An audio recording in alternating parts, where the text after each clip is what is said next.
101.5 FM and now 102.3 FM. Welcome to the Cowboy Entrepreneur Show, created and hosted by Scott Knudsen, to explore the crossroads of horses and business. Now here's your host, Scott Knudsen.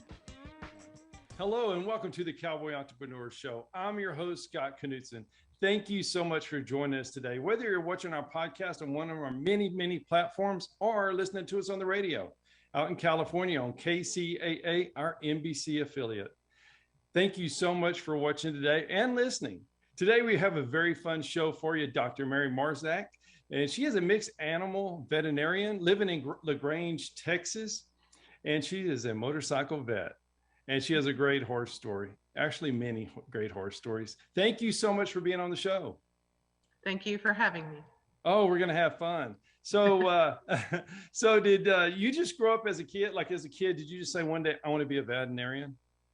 Oh, it was every day. I was one of those annoying little girls that ran around telling everyone who would listen, or even people that wouldn't, that I was going to be a veterinarian. I would drag home every living soul that I possibly could that my mother and father just welcomed into our home: cats, dogs, cattle, horses, you name it. And it was a calling to me. It's something I've always wanted to do. That is so cool. It's so cool. You get to live your dream, for your life, So many people want to, and you just followed through. Yeah. Never had a plan B, never had a desire to do anything else. Even my own mother, just trying to be practical as I was in undergrad applying for vet school. And she was like, well, okay, but what if you don't get in? And I said, I'll get in. I'm not worried. But what if you don't? And I'll get in, and I did, and off I go. I love that. It was just no failure.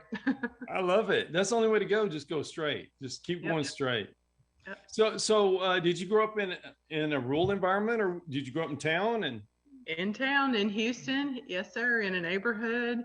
Come on. And in a neighborhood. So our neighbors got a little nervous when they started hearing chickens and seeing lambs being walked with harnesses and lead ropes around the elementary school that was across the street from us. I had the only thing that lived, I had rabbits. I had chickens, rabbits, and lambs in the backyard. That's cool. And then, we didn't have HOAs back then. And because I'm 53, so this was a long time ago. And let's see, then the steers and the hogs were somewhere else. But the chickens, lambs, and they were all in the backyard. Isn't that something? So how did you start living in Houston, Texas, saying, hey, I want all the animals I can get, like Noah's Ark, just come on? Well, it just happened. I would, if there was something that I couldn't home, with us, with our family, then I wanted to be a part of learning how to network. Where can you go? Where can this stray dog go that was hurt? And so we fixed it up and paid its vet bills. But, because my mother and father were very softies too.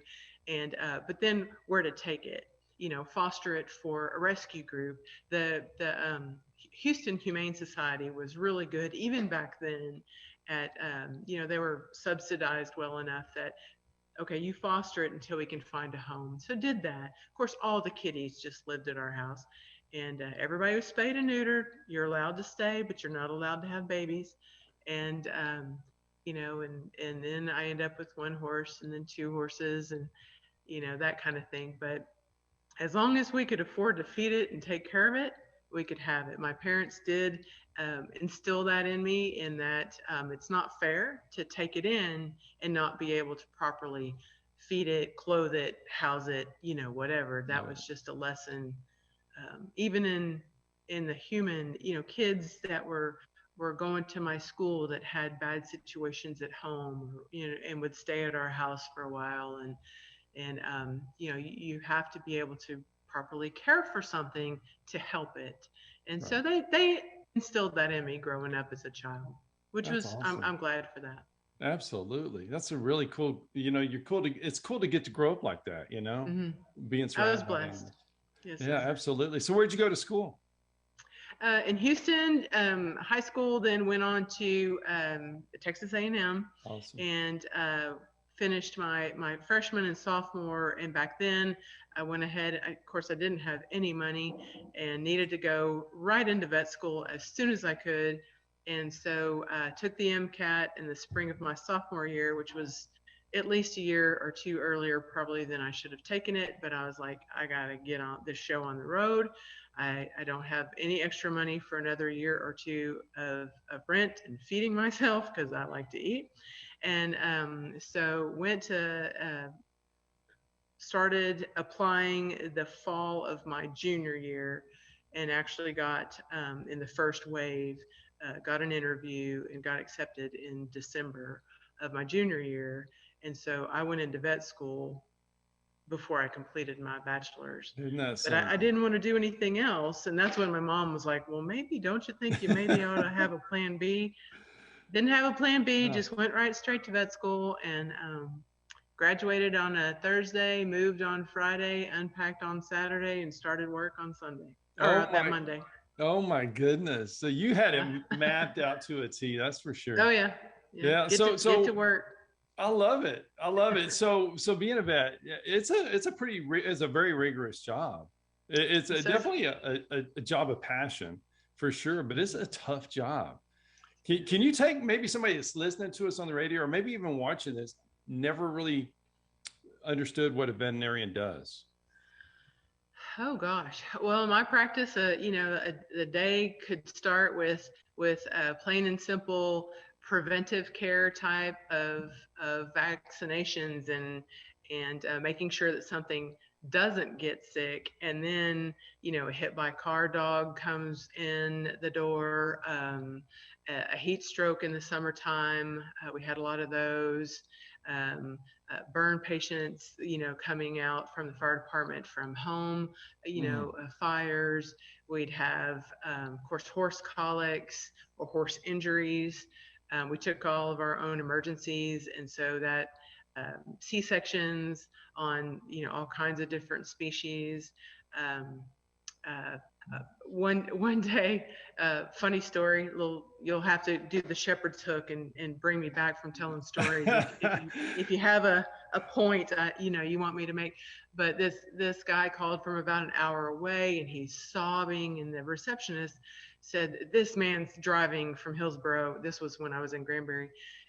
With a snake, and he says it's choking, and he's crying, and he's coming, and he's on the way. And I'm like, okay, a snake that's choking. Depending upon the size of the snake, they could be fed a pinky, a real immature 2 or 3 day old mouse. They could be fed a rat. They could be fed a rabbit. And so a snake that's choking.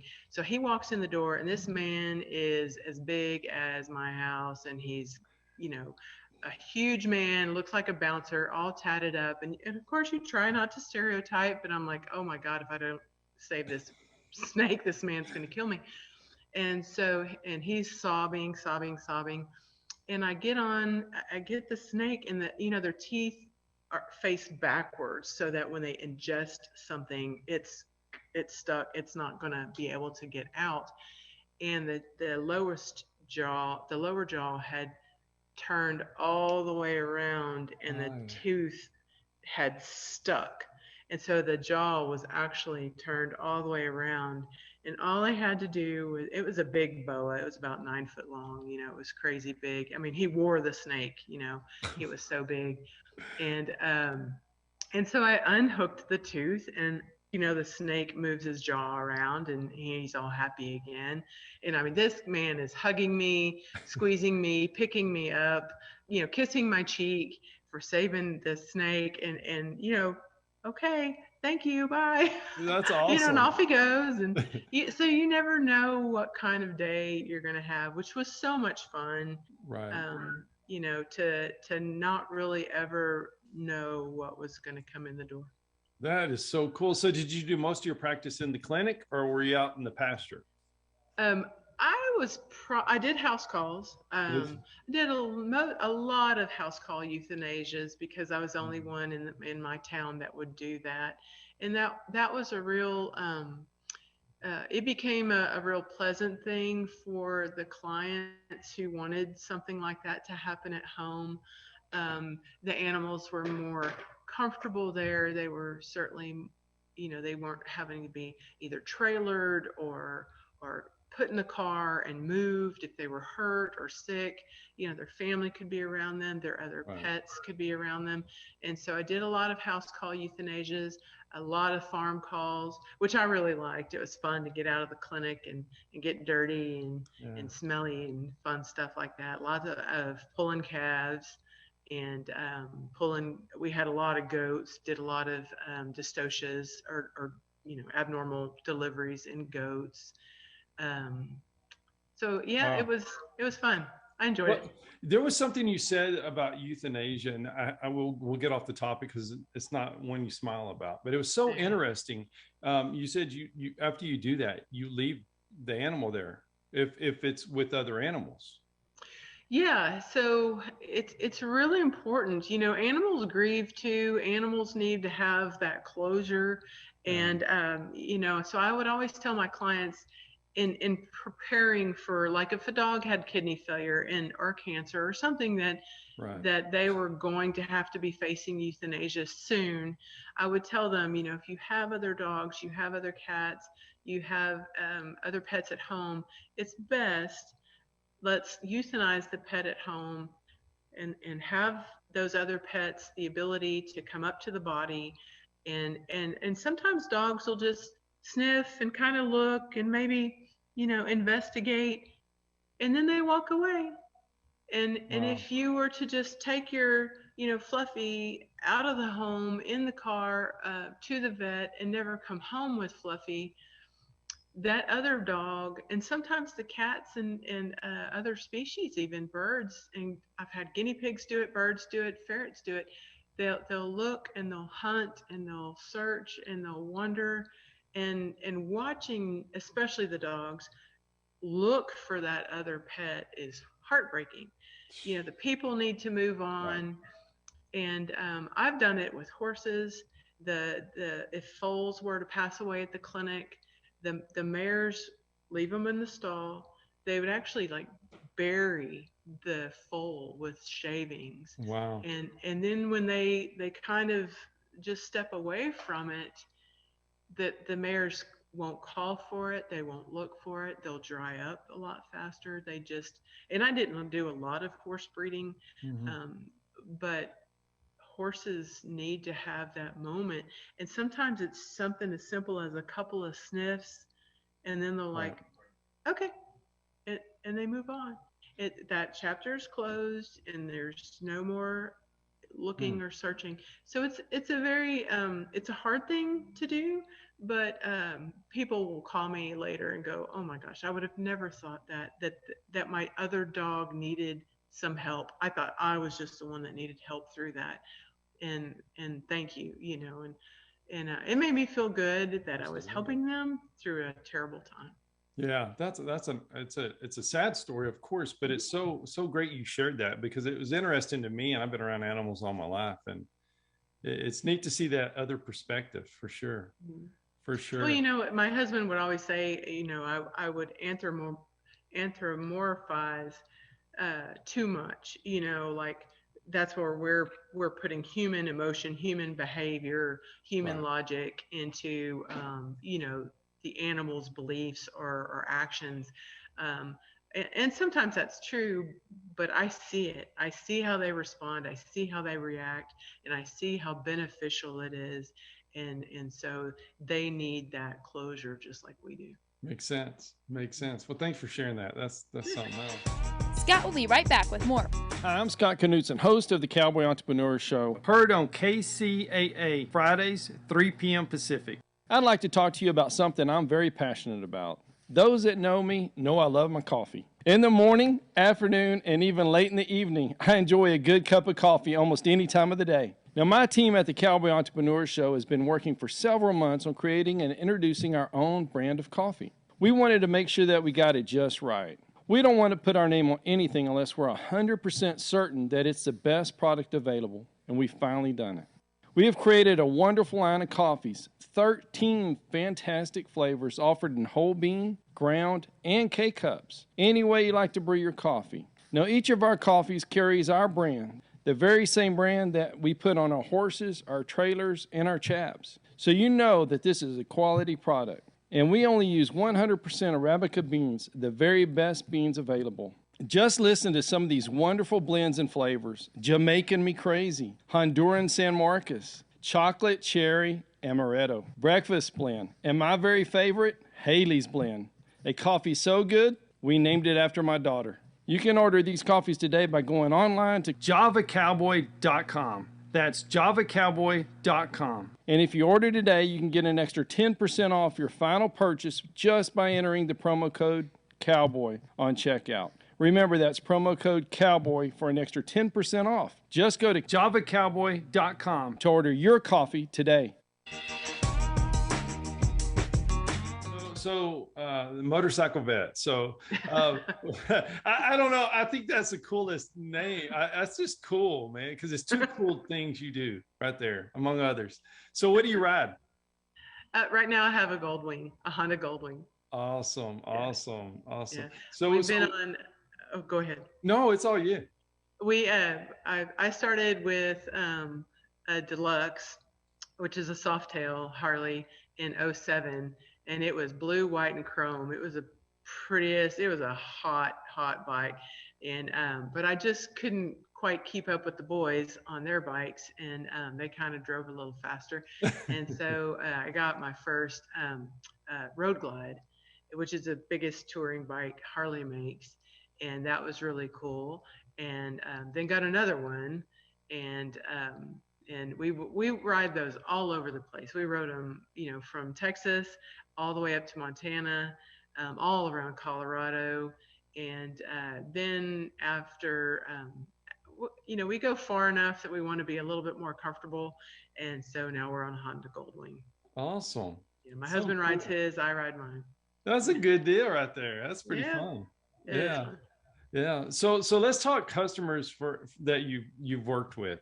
Okay. Give us another funny story, because I think it's so insightful. When you're giving over the trust of their animal or their pet to you, that's a lot of responsibility.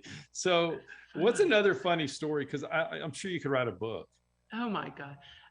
Probably the most odd story is my husband, because I see everything that walks in the door, I never say no. That was kind of a mantra. I never say no, find a way to get it done.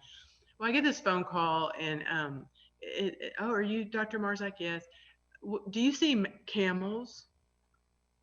And I was like, who is this? It's one of my husband's friends.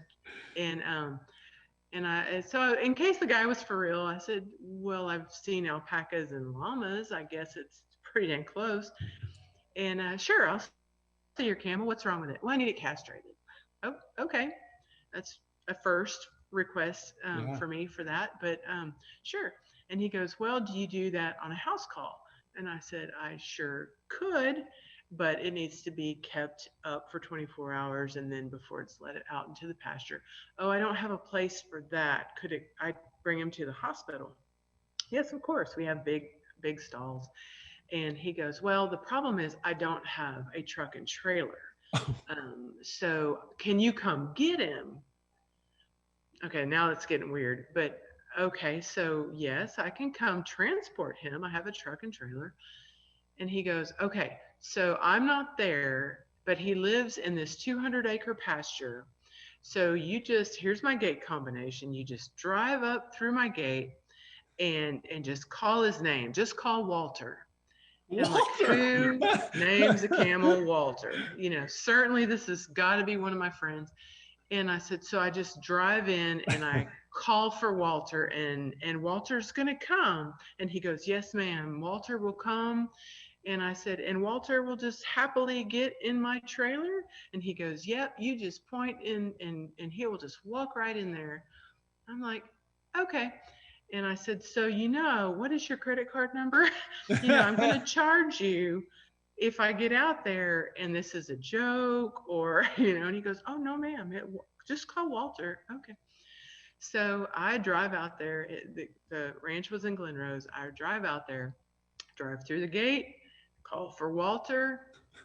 And I'm standing there leaned up against my truck, and I'm drinking a Diet Coke, which I drink too much of.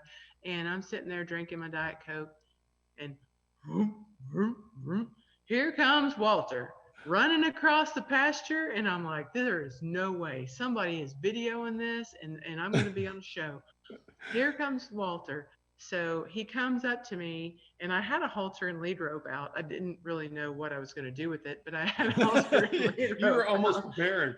Yeah, but and shucks, I was alone, and nobody to video it. And so while I'm talking to Walter about getting into the stock trailer that I had open, he takes my Diet Coke and lips it and just tosses it back, drinks my whole entire Diet Coke, and I'm just watching this like, no way. Okay, Walter just stole my Diet Coke. Put the rope gently around his neck, walked him in the stock trailer, shut him in there, and off we go to the clinic. Oh my goodness, Walter! You and Walter in the Diet Coke. It was crazy. I love that. That was probably the most odd, unexpected. Glad it turned out the way it did, kind of. That's amazing, Walter. Who does that? I don't know. I don't know. It's hard to even imagine. I wish it was a camera on it, because that's just amazing right there. Amazing. So we were introduced by a friend of ours, Dr. Michael Johnson. And you talk about being around, surrounding yourself with positive people and kind of not pushing away, but just having those positive people around, those good influences. And he's definitely that.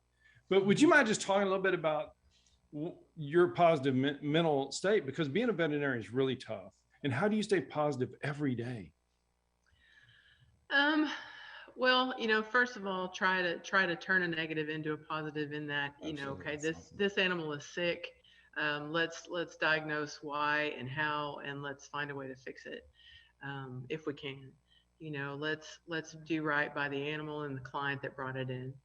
And so that's taken, a negative situation and making it better. Right. Certainly surrounding myself with good staff that loved the job. They took care of each other. They took care of my patients with the same kind of care that I had. And so that was positive. I just had a good way of turning a bad situation better. If the clients were upset, certainly they were sad. Sometimes they were mad. Sometimes they were mad at somebody else, but took it out on us. It happens every day.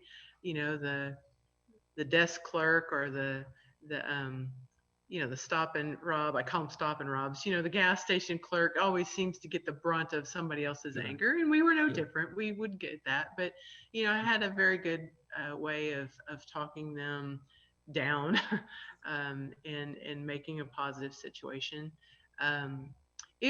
It was very sad. Sometimes people didn't have the money. They had the desire to help, but they didn't have the money. Ooh, yeah. And and that was always a hard situation. You just do the best you can. But it was always fun for me to see something through. And in those sad cases, which they were terminal, I still had this positivity of, I'm gonna help you find a humane end to a suffering that's guaranteed. I'm gonna help you. So I helped the humans that brought them in. I helped. Sometimes there were kids. There were kids involved, and parents didn't know quite how to talk to their children. And so I kind of would help with that, even though I never had any of my own. The very best thing you can do is tell them the truth.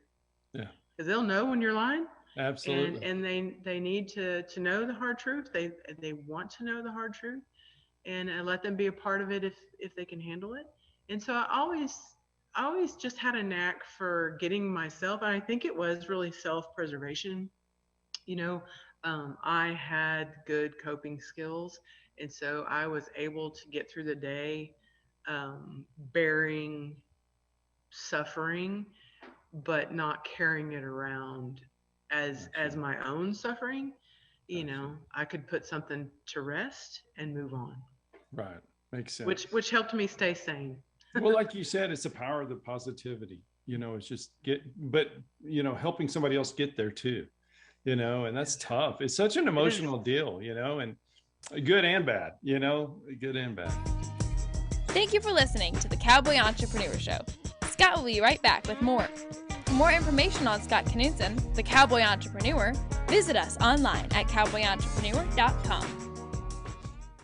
Hi, I'm Scott Knudsen, host of the Cowboy Entrepreneur Show, heard on KCAA Fridays, 3 p.m. Pacific. I'd like to talk to you about something I'm very passionate about. Those that know me know I love my coffee. In the morning, afternoon, and even late in the evening, I enjoy a good cup of coffee almost any time of the day. Now, my team at the Cowboy Entrepreneur Show has been working for several months on creating and introducing our own brand of coffee. We wanted to make sure that we got it just right. We don't want to put our name on anything unless we're 100% certain that it's the best product available, and we've finally done it. We have created a wonderful line of coffees, 13 fantastic flavors offered in whole bean, ground, and K-Cups, any way you like to brew your coffee. Now, each of our coffees carries our brand, the very same brand that we put on our horses, our trailers, and our chaps. So you know that this is a quality product. And we only use 100% Arabica beans, the very best beans available. Just listen to some of these wonderful blends and flavors. Jamaican Me Crazy, Honduran San Marcos, Chocolate Cherry Amaretto, Breakfast Blend, and my very favorite, Haley's Blend. A coffee so good, we named it after my daughter. You can order these coffees today by going online to javacowboy.com. That's javacowboy.com. And if you order today, you can get an extra 10% off your final purchase just by entering the promo code COWBOY on checkout. Remember, that's promo code COWBOY for an extra 10% off. Just go to javacowboy.com to order your coffee today. So let's talk about the Philly. Oh God, yeah. Yeah. So how did you, and I've heard this story from a couple of different people. I love it. I think it's so important for people to listen to because whether they have horse or not, it applies. And so how did you come up on the Philly? Well, I was called upon to go see a horse for a client, and I call them sensuous exams, like sensuous here, can you look at this horse? Or sensuous here, can you look at this dog? So it was a sensuous exam, and the lady comes over and says, "Hey, would you look at this little yearling over here?" And I was like, "Okay, yeah, no problem." So I go over there, and there's these 2 yearlings in this pipe fence, and they are wild as March hares. They had never been touched. She had bought them at an auction, and they were like climbing the fence, scared, trying to go the other direction. And I'm like, well, go ahead and put a halter on them. And she goes, yeah, I can't. No way I can put a halter on them. Can you look at her eye? I'm like, well, that's going to be Pretty up tough. and close and personal, And so I kind of pushed them into a corner, a pipe fence corner, so they couldn't hurt themselves too bad. And since they were kind of pinned up against each other, they were still enough that I could see that this horse had what's called a desmetocele. It's that smooth, glassy outer part of the eye, the cornea.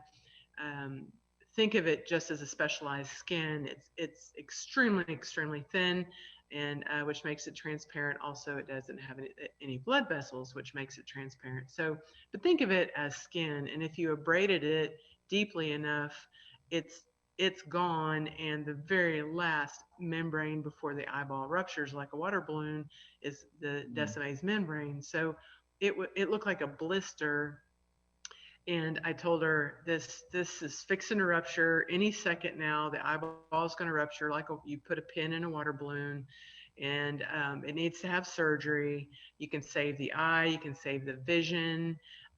It's just a yearling. She has her whole entire life to live. She was a beautiful little yearling. And, well, how much is that going to cost me? Unfortunately, that was the first question. And I was like, oh, okay, well, first it needs to come to the hospital. Then I need to halter break it after the surgery that I do. And I do medication every 2 hours for first couple of days, then every 3, then every 4. And So, I put out a number and she was like, well, of course the horse is not worth that. I'll just take her back to the killer. Mm. And I'm like, well, okay, you know, owe me $53 and I'll be on my way.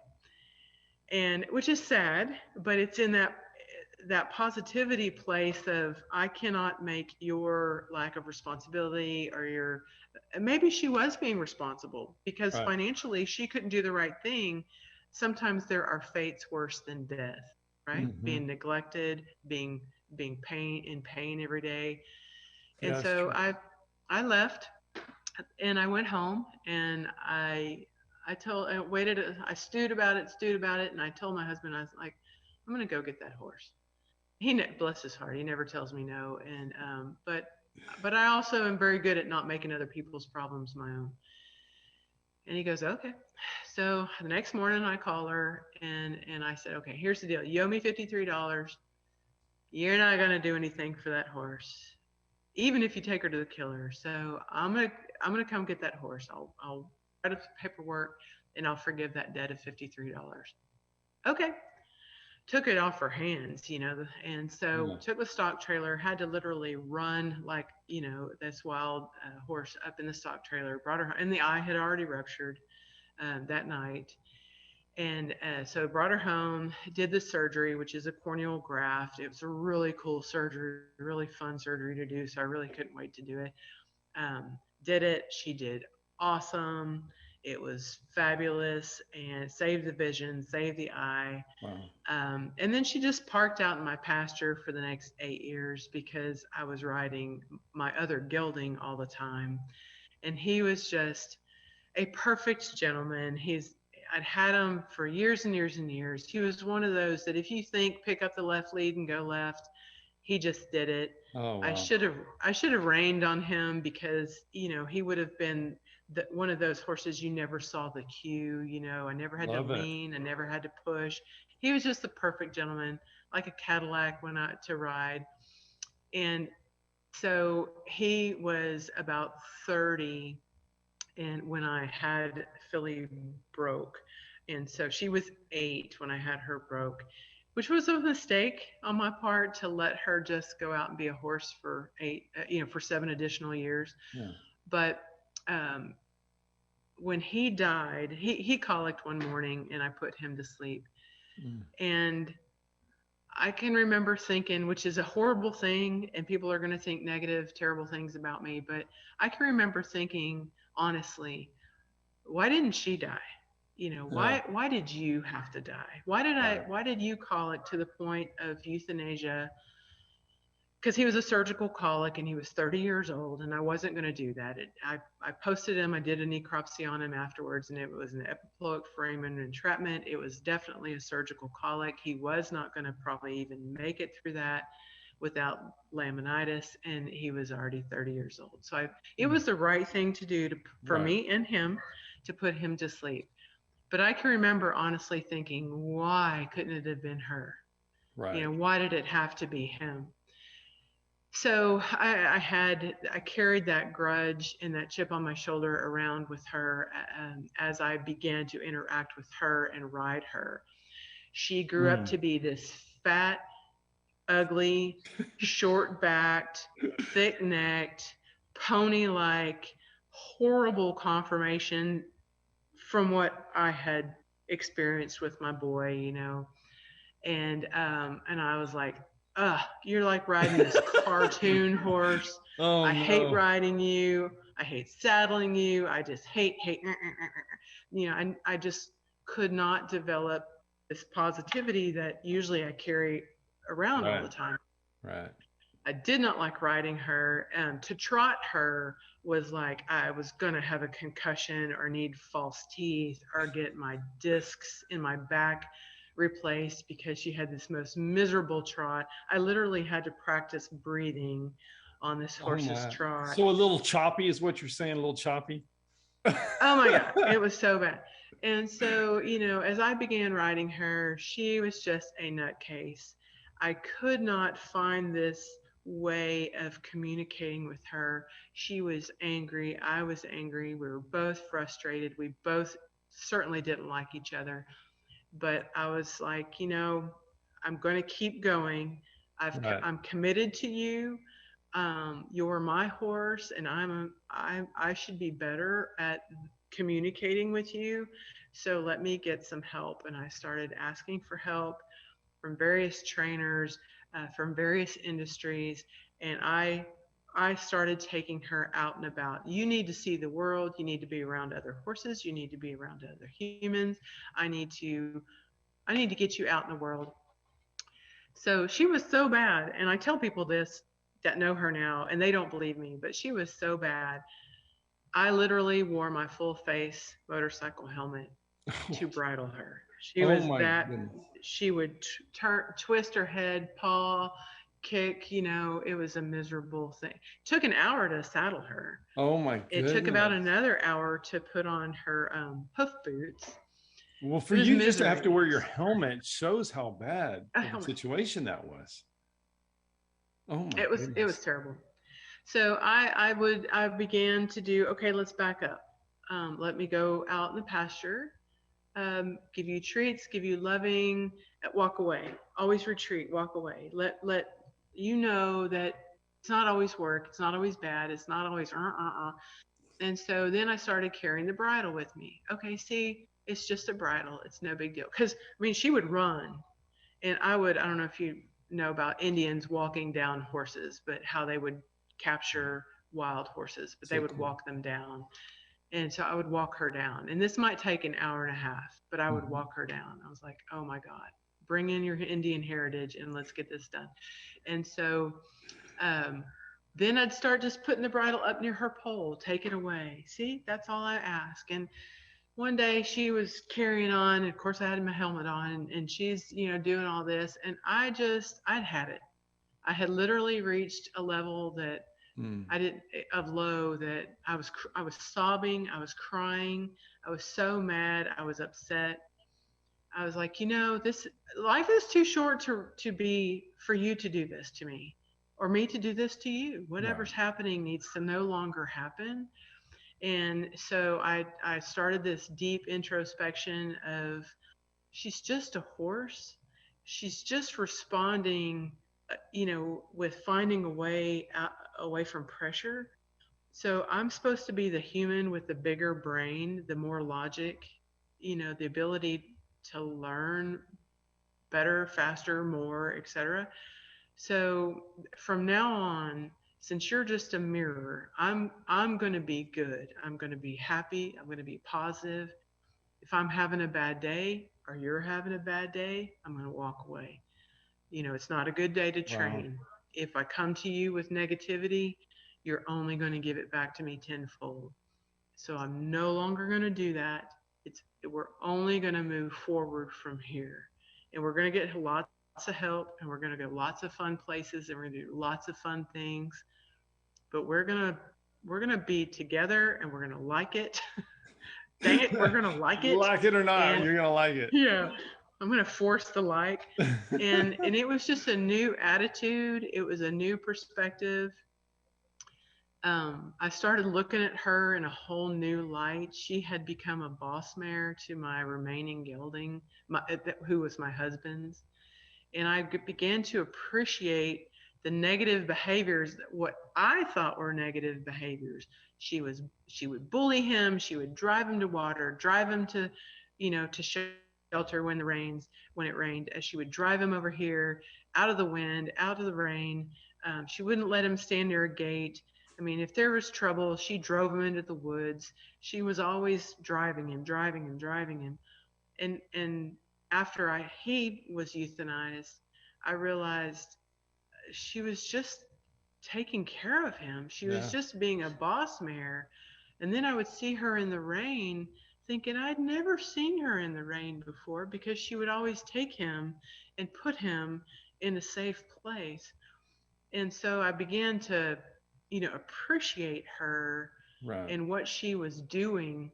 And it was just a different perspective, again bringing positivity. Yeah. And we began excelling at just about anything we tried. She began learning, and she just is truly my heart horse. It took me on a journey, reserve world champion in EXCA, which is an obstacle challenge. I mean, here she is doing obstacles at high speed, just answering cues that I'm giving her softly. She's willing and able. She's a lot of fun.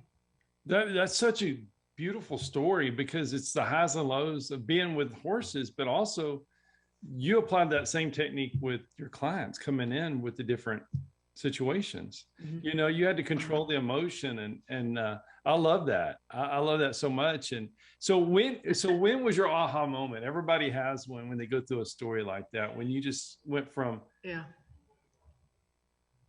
It was when I just fell down in the pasture. That was it. Sobbing, literally sobbing. And I can remember, I took off my helmet and I just sat there, and I can remember her looking at me like, "Oh, what is this? What is happening now? Why are you never seen this before?" I could tell she was confused and interested. It's kind of like if you've ever lost your keys in the stall and you're looking for them, and the horse is like, "Well, I'm going to help you look. I don't know what we're looking for, but I'm going to help you look."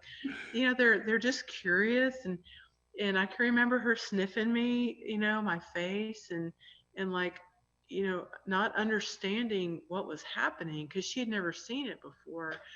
And I was reaching up, and and I found myself just stroking her, just not even probably realizing it at first, just like, this is the end of this. Right. It's no longer going to be this way. Right. And if I'm not good enough, if I'm not strong enough, if I'm not able to help you, I will learn how to help you. Right. And you will learn how to help me. And we're going to do this together, because this is supposed to be a team, a good situation. And so clearly, this is my fault for not being able to communicate with you. Right. And from now on, if you're not getting it, it's my failure. I'm going to own that, and I'm going to not let that happen again. Right. And so if I see that you're struggling with something, then it's my cue. It's my translation during the learning process of the cue and then your response. Love so it. I'm going to work real hard at it, and this is on me. This is my bad, and I'm sorry. And from then on, it was just different. She is a mirror, and she gave me good vibes, and because I was giving them to her. That is so cool. And I love the part about the boss mare, and I love standing out in the pasture and watching the boss mare, and how she handles the other mares, and then all the young geldings or colts. I always stick them out there in the mare pasture, because they teach them.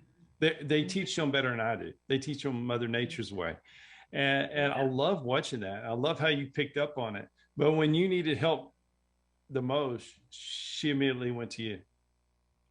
Mm-hmm.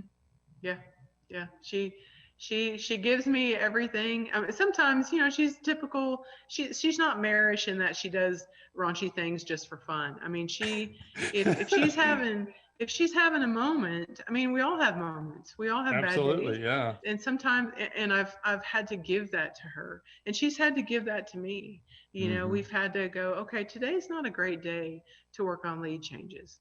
We maybe just need to braid each other's hair or something.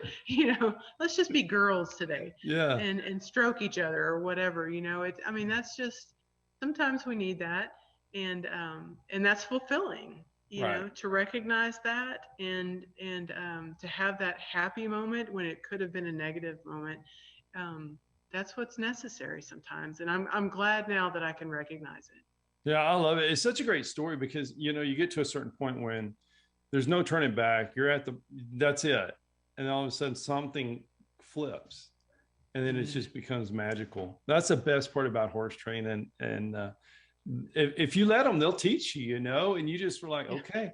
And that's so cool. So let's talk about the obstacle course and the Trail Challenge Club Association. Okay. So can you take somebody maybe that hadn't seen that competition? What's it like? Okay, the Texas Trail Challenge Club, that Mhm. is out on trail, and sometimes they're private ranches that we've been able to Awesome. ride on, and sometimes they're like state parks with equestrian trails or whatever. But whatever venue, usually it's about 8 to 10 miles that we go out in waves on horses. Usually there's about 50 competitors, and there's three different classes, levels of advancement. And so people are riding their horses along, and about every mile there's 10 total obstacles. And so Wow. depending upon the terrain, they'll try to have them spaced out. And you walk up to an obstacle, and that's the first time you've seen it. Hmm. And then you tell them your level, which class you're in, and they give you instructions for that level for the obstacle. And it took me a couple of years to really pick up on what the judges were truly looking for. But this club has a debrief after everyone gets in from the ride. The judges convene, we all convene, the riders and judges, and then they will tell what they were looking for as far as cues or body control or what the rider should have done, or decisions that make the obstacles achievement better, prettier, easier, whatever, to show off your horse, and your horse's ability. And then the judges score the riders and the horses separate. And Got it. for the first couple of years, it was very embarrassing, and I really didn't know how it happened that Philly would actually outscore me. And one day I can remember asking the judge, how does this happen that the horse continues to outscore the rider? And they just laughed and they said, well, she does everything you tell her to do. Which, What the heck? which means I'm not telling her what to do correctly, but she's doing it, Right. and so I'm like, okay, well, all right, thanks. So, and I need to think about how I ride. My cues, are they soft? Are they accurate?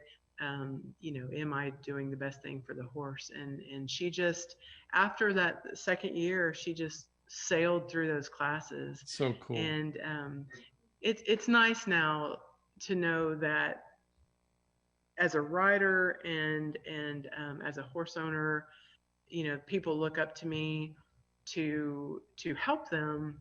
And even one of the judges at this last ride said, you really need to put on a clinic. And I was like, wow, that's probably the most flattering thing, is when people ask you for help. Yeah. Yeah. I mean, Absolutely. when they want to, emulate what you do, copy what you Right. do, be able to do what you do. I mean, that is, the biggest form of flattery. And so, to be where I am now, even on the second horse, from where I started. I Yeah. love that. It's so cool. I'm so glad we did that after you told the story about the filly, because being there, there's a lot of mental pressure and physical pressure, going to that with that many horses, that many people getting judged. I mean, she totally transferred. I mean, just Oh yeah. so great. So Yeah. what's your favorite obstacle? What's my favorite Favorite obstacle? obstacle on the course? Favorite obstacle. Yeah, I know, right? I really like in Extreme Cowboy Association, Mhm. EXCA, that's Craig Cameron's. That's an obstacle challenge, but it's speed. It's a race. They have what they call in and outs, which are jumps that when you go over the jump and land with the front feet, when the back feet land, they're already propelling the next jump. And so you're, Wow. Awesome. in and out like that. Those are the most fun because Philly has really excelled at, she can rate herself. She's not a jumper, and I'm not a jumper. And but she is very good at rating jumps. And so I have a couple of pictures which really just make my heart just so happy. When she's going over jumps, I literally just position my body and throw her the reins. I don't touch her face. I don't move. because I know I can trust her rating the jumps. So as I approach the ins and outs, I don't touch her. I don't mess with her. Because if I do, I'm going to mess her up. And so I think that's going back to some of that woo-woo stuff that we were talking about earlier, the introspection and everything. I know that I do not have enough going on fast enough to help her. She helps herself. And if I intervene, I'm only going to mess it up. Right. So, that's, nobody likes to be told, really, your horse is better at that than you, but she is.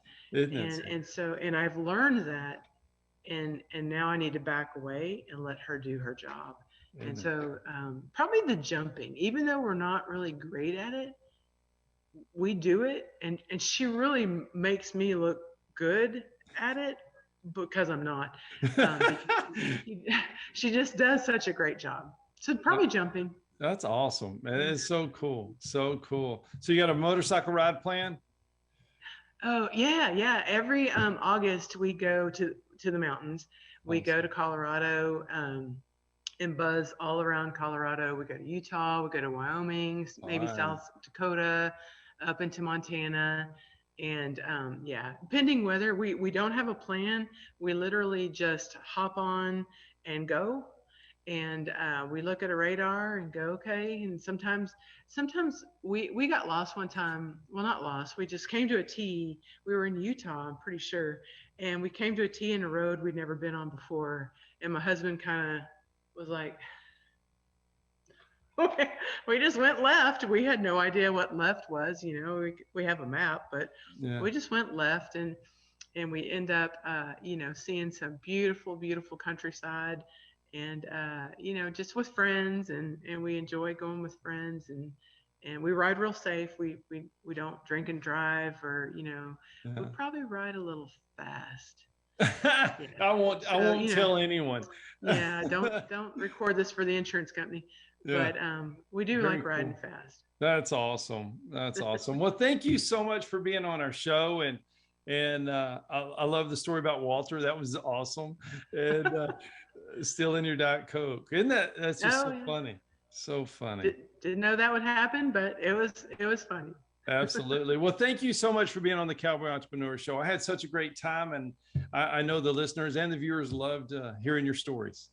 Well, thank you for having me. Absolutely. It was fun. Thank you all for watching the Cowboy Entrepreneur Show.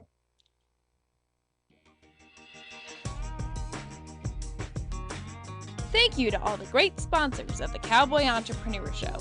If you or your business is interested in being a sponsor of the Cowboy Entrepreneur Show, please call our office at 830-992-1786 or visit our website, cowboyentrepreneur.com. Hi, I'm Scott Knudsen, host of the Cowboy Entrepreneur Show, heard on KCAA Fridays, 3 p.m. Pacific. I'd like to talk to you about something I'm very passionate about. Those that know me know I love my coffee. In the morning, afternoon, and even late in the evening, I enjoy a good cup of coffee almost any time of the day. Now, my team at the Cowboy Entrepreneur Show has been working for several months on creating and introducing our own brand of coffee. We wanted to make sure that we got it just right. We don't want to put our name on anything unless we're 100% certain that it's the best product available, and we've finally done it. We have created a wonderful line of coffees, 13 fantastic flavors offered in whole bean, ground, and K-Cups. Any way you like to brew your coffee. Now, each of our coffees carries our brand, the very same brand that we put on our horses, our trailers, and our chaps. So you know that this is a quality product. And we only use 100% Arabica beans, the very best beans available. Just listen to some of these wonderful blends and flavors. Jamaican Me Crazy, Honduran San Marcos, Chocolate Cherry Amaretto, Breakfast Blend, and my very favorite, Haley's Blend. A coffee so good, we named it after my daughter. You can order these coffees today by going online to javacowboy.com. That's javacowboy.com. And if you order today, you can get an extra 10% off your final purchase just by entering the promo code COWBOY on checkout. Remember, that's promo code COWBOY for an extra 10% off. Just go to javacowboy.com to order your coffee today. This is KCAA. What does the WeatherBug app